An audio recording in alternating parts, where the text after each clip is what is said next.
बहुत सारी चीजें घर में ऐसी रखी रहती हैं। मान लो कोई भी आपने जो है ऊपर अपने रसोई घर में ऊपर एक स्लैब बनी हुई है और उसमें जो है बहुत सारे कांच के बर्तन रखे हुए हैं। अब उनके पीछे थोड़ी सी जगह रहती है, कोई भी छिपकली है घुस गई उसके पीछे, कोई भी छोटा मोटा जीव उसके पीछे घुस गया, दब गया, आपने जो है मुंह ऊपर करके उसको उठा लिया, उधर देख करके नहीं उठाया, काम कुछ और कर रहे थे, उस जगह को न देखा उठाते समय और न रखते समय उसको देखा, और वहां पर जो है जब आपने उठाया तो वो क्या हुआ, वो जो जीव था वो और नीचे आ गया, पहले दीवार पे था अब वो फर्श पे आ गया वहां के। क्या समझ आया? अगली बार आपने वस्तु उठाई और उसके ऊपर पटक दी तो क्या हुआ, समिति का पालन आपने नहीं किया। ऐसा नहीं कि केवल मुनि महाराज के लिए ही है, गृहस्थ भी जब अड़ु व्रतों का पालन करेगा तो हर चीज को उठाने रखने में सावधानी बरतेगा तो उसके अंदर अहिंसा व्रत दृढ़ होगा। कोई भी चीज हम उठा रहे हैं रख रहे हैं, ऐसा नहीं कि कहीं से भी उठाया और कहीं भी पटक दिया। जहां हम रख रहे हैं वहां पर भी देखो, और गृहस्थ भी अपने हाथ में एक जीव दया का पालन करने के लिए, इस समिति का पालन करने के लिए हर बार अपने हाथ में एक रूमाल रखा करे। क्या समझ आ रहा है? एक कपड़ा अपने पास में स्वच्छ साफ रखा करे जिससे हमने मुंह नहीं पहुंचा, मुंह पहुंचने का कपड़ा अलग, और भले ही वो कपड़ा अगर अपने लिए नहीं मिल रहा हो कोई दूसरा तो कम से कम इतना तो करें, हम भले ही उस कपड़े से पहुंचना हो लेकिन एक बार हम उस स्थान को परिमार्जित जरूर करें। अच्छा कपड़ा हो, मुलायम कपड़ा हो तो वह जीव रक्षा करने के लिए उपयोगी होता है, और उस स्थान को अगर हम परिमार्जित करके उसको देख करके वहां पर वो चीज रखेंगे तो आप ये समझना कि उस समिति की भावना से जो आपके अंदर जीव दया पल रही है वो आपके भीतर बहुत बड़ा घर में रह करके वस्तुओं को उठाते हुए रखते हुए भी आप धर्ममय जीवन जी रहे हो, धर्म कर रहे हो। हाँ, कर तो हम घर के काम रहे लेकिन उसमें आपको धर्म के लिए पुण्य भी मिलेगा, कर्म की निर्जरा होगी, जीव दया होगी, पाप से आप बच जाएंगे। समझ आ रहा है? तो ये सब काम हम घर गृहस्थी में रहते हुए, चलते उठते फिरते भी अगर इस भावना से करते हैं तो हमारे अहिंसा व्रत की स्थिरता बन जाती है। ये 4 भावनाएं हो गई। समिति का मतलब सावधानी पूर्वक प्रवृत्ति करने का नाम समिति कहलाता है। हाँ? कि हम सावधानी पूर्वक कोई भी प्रवृत्ति करें, एक्टिविटी विथ कॉन्शियसनेस, इसको समिति कहते हैं। तो ये 2 समितियां, 2 गुप्तियां और एक 5वीं चीज है जिसे कहा गया है आलोकित पान भोजन। इसका मतलब क्या है?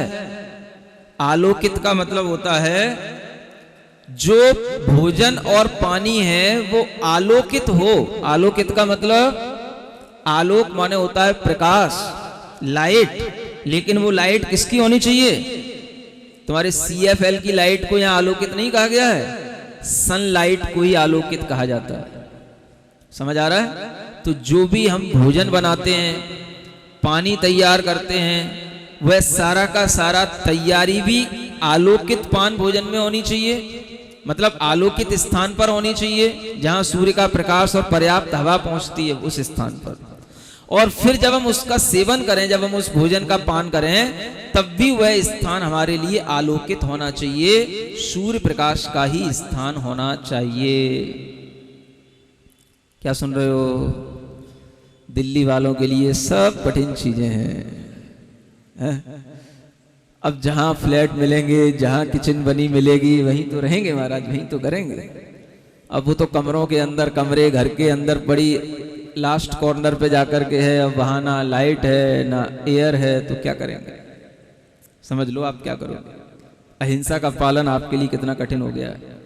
नए घर बनाते हो, नए फ्लैट लेते हो तो अपनी सबसे पहली कंडीशन यही देखनी चाहिए। एयर कंडीशन तो देखते हो, कहाँ AC लगी है, कहाँ लगाना है, ये देखा करो पहले कि रसोई घर कहाँ बना हुआ है और वहां पर पर्याप्त प्रकाश आता है, हवा आती है कि नहीं आती। ये होगा तो धर्म पलेगा, अहिंसा पलेगी। और अंधेरे में ही बनाओगे, अंधेरे में ही रातों में खाओगे तो कभी भी अहिंसा पलने वाली नहीं है।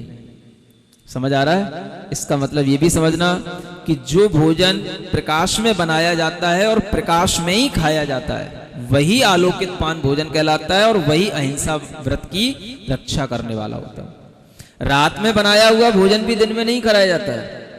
समझ में आ रहा है? हाँ, और रात में हमने उस भोजन का सेवन किया तब तो वो तो और ज्यादा पाप का बंध का कारण हो गया। तो रात में भोजन करना भी हिंसा कारक है। रात में भोजन करने का मतलब हिंसा करना, रात में भोजन बनाने का मतलब भी हिंसा करना, और दिन में भोजन बनाना और दिन में ही भोजन कर लेना ये अहिंसक वृत्ति मानी जाती है। ये अहिंसा व्रत की स्थिरता को बढ़ाने वाला होता है। समझ आ रहा है? नहीं आता? आप लोगों को है ना थोड़ी भी किल्लत नहीं उठानी पड़े।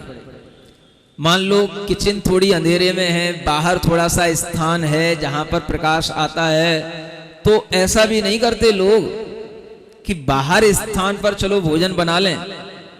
समझ आ रहा है? और फिर उसको हम जो है बाद में उपयोग ले लें।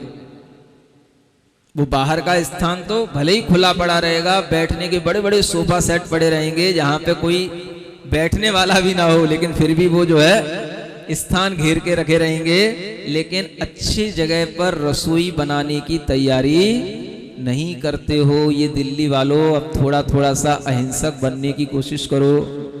हाँ, इन भावनाओं को समझो, आचार्यों की इन सूत्रों की भावनाओं को समझो, और थोड़ी हमारी भावना भी समझो। हम क्या कह रहे हैं? नहीं समझ आ रहा है? तभी आपके अंदर अहिंसा की भावना आएगी, जीव दया की भावना आएगी। धर्म यहीं से शुरू होता है और ये बहुत पुण्य आश्रम का कारण है। मतलब जो पुण्य आपको कोई और क्रिया करने से नहीं मिलेगा, वो आपको घर में भोजन बनाने से मिल जाएगा। अगर आपने भोजन अंधेरे में ना बना करके रसोई घर से बाहर भी अगर आपने आंगन में भी भोजन बना लिया, दैलान में भी भोजन बना लिया, तो आप ये समझना कि आपने इन जिनवाणी के वचनों के अनुसार अपने आप को चलाया है। आप जिनवाणी के सच्चे सपूत कहलाएंगे और आपके द्वारा अहिंसा व्रत का बहुत बड़ा पालन हो रहा है। यही आपके लिए बहुत बड़े पुण्य का संचय करने वाला होगा। ये भावनाएं रखो, थोड़ी बुद्धि ऊपर उठाओ। मंदिरों से निकल करके घर में भी धर्म कैसे होता है ये आपको बताया जा रहा है। आपका धर्म केवल मंदिरों तक ही सीमित है, पूजाओं तक ही सीमित है। घर में भी रह करके हम कैसे धर्म करें और अपने पाप से बच सकें। बना तो भोजन ही रहे, पाप की क्रिया है, आरंभ होगा, लेकिन उसमें भी अगर हमारे लिए ये भावना बनी रहेगी कि नहीं, जिनवाणी में लिखा है, महाराज ने कहा है कि हमें भोजन प्रकाश वाले स्थान पर बनाना है। थोड़ा कष्ट भी हो जाए तो कोई बात नहीं, बर्तन इधर से उधर रखने पड़े, गैस चूल्हा इधर से उधर रखना पड़े, कोई बात नहीं, लेकिन हमको भोजन तो प्रकाश, सूर्य के प्रकाश में ही बनाना और सूर्य के प्रकाश में ही करना और सूर्य के प्रकाश में ही कराना। ये अपने मन के अंदर भाव आएगा तो अपने आप भावों से पुण्य का आश्रव घर पर भोजन पकाते हुए भी होता रहेगा। क्या समझ आ रहा है? आपने सब पाप आश्रव के काम कर रखे हैं। न भोजन बनाने से पहले भावना है, न भोजन बनाते समय अच्छी भावना है, न भोजन बनाने के स्थान में कोई भावना है। ये सब भावनाओं की कमी होने से ही तो एक संवेदनहीनता आ गई, और इसी कारण से न हमारे लिए कभी घर के रिश्ते अच्छे मधुर बन पाते हैं, न हम उन घरों में कोई बहुत अच्छे ढंग से पुण्य का लाभ ले पाते हैं, और इसी वजह से हमारे शरीर में, मन में अनेक तरह के रोग पनपने लग जाते हैं। ये विज्ञान है कि नहीं? बोलो तो। इसलिए अब चत्वार सूत्र के एक एक अध्याय को हम विज्ञान के साथ जोड़ रहे हैं। समझ आ रहा है? अभी जो आपने जीव विज्ञान की किताब यहाँ पर देखी है, वो भी एक ऐसा ही विज्ञान है जो तत्वार सूत्र के दूसरे अध्याय को जो समझाया गया था, कहाँ समझाया था? दूसरे अध्याय का बिजौलिया में ही वाचन हुआ था। है?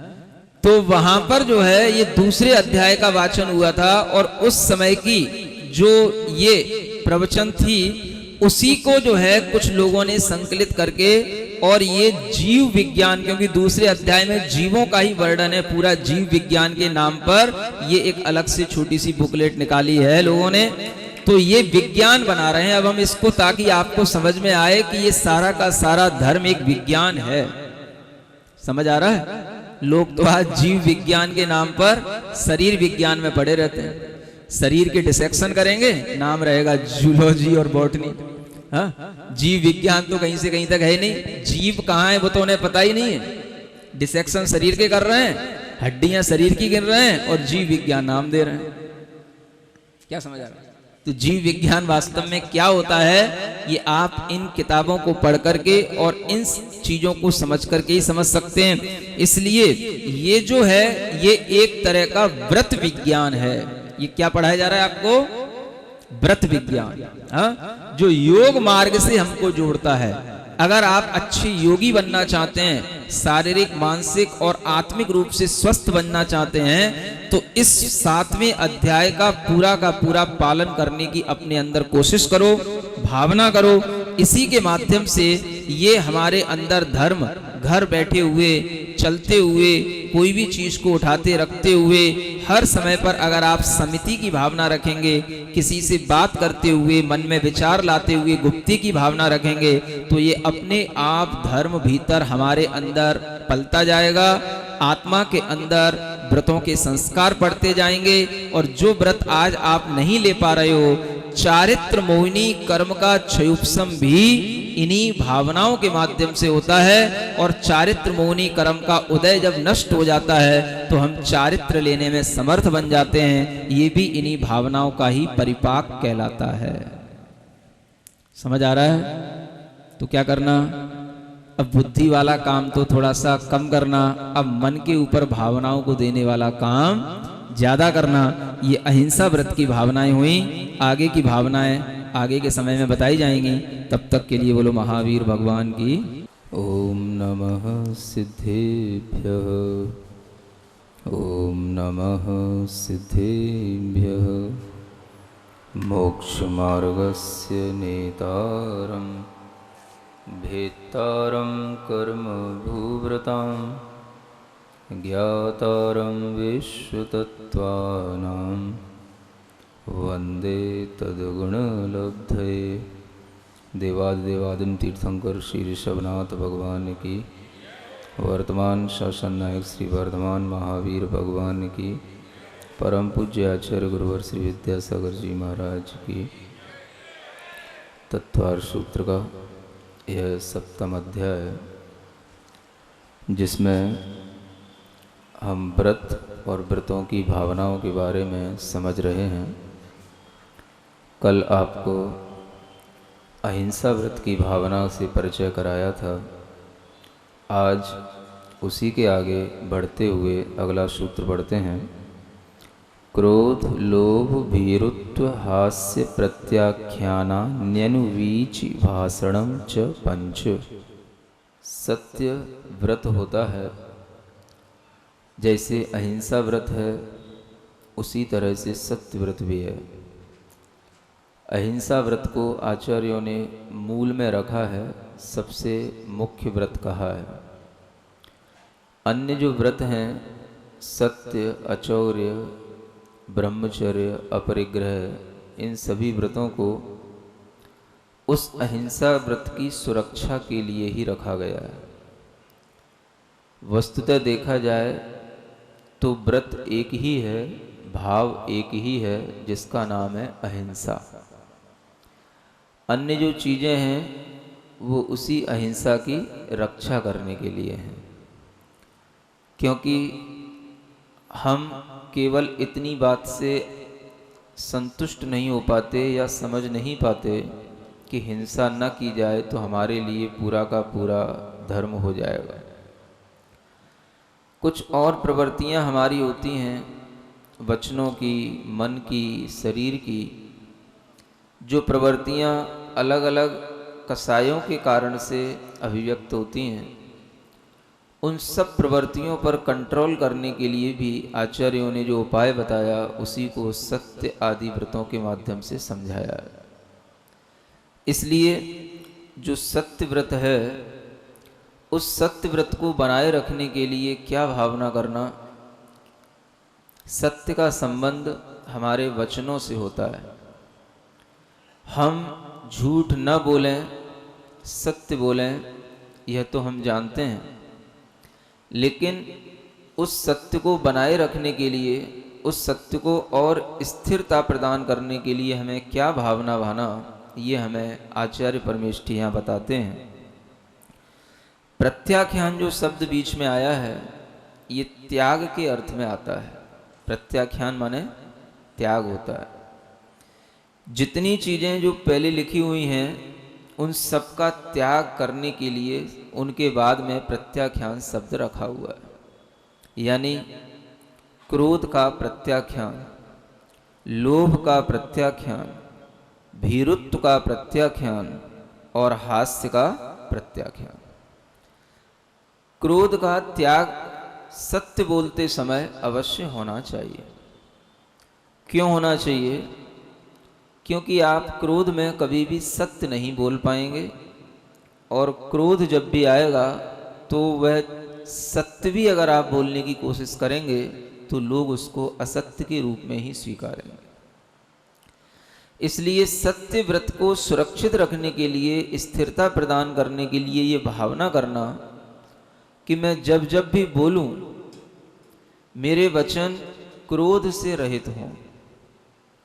अगर हम क्रोध के साथ बोलेंगे तो वह सत्य नहीं होगा, असत्य हो जाएगा। क्रोध के अभाव में ही सत्य की व्याख्या की जानी चाहिए, और अगर क्रोध आ रहा हो तो उस समय पर रुक जाना चाहिए, बोलना नहीं चाहिए। यह भावना हमें करनी होगी कि जब जब हमें सत्य का उद्बोधन देना हो, सत्य हमें बोलना हो, तो हम कभी भी सत्य को क्रोध के साथ न बोलें। अक्सर आप देखते होंगे लोग बड़े गर्व से बोलते हैं कि मैं हमेशा सही बोलता हूं, मुझे झूठ पसंद नहीं है, लेकिन ये बात भी वो गुस्से में बोलते हैं। समझ आ रहा है? और जब ये बात गुस्से में भी बोली जाती है तो वह सत्य होकर के भी सत्य नहीं होती है, क्योंकि उसमें आपका दूसरों के प्रति द्वेष झलक रहा होता है। जब आप ये कहेंगे कि मैं झूठ पसंद नहीं करता, मैं सत्य ही बोलता हूं, और गुस्से में बोलेंगे, तो उस समय पर आप किसी पर आक्षेप कर रहे होंगे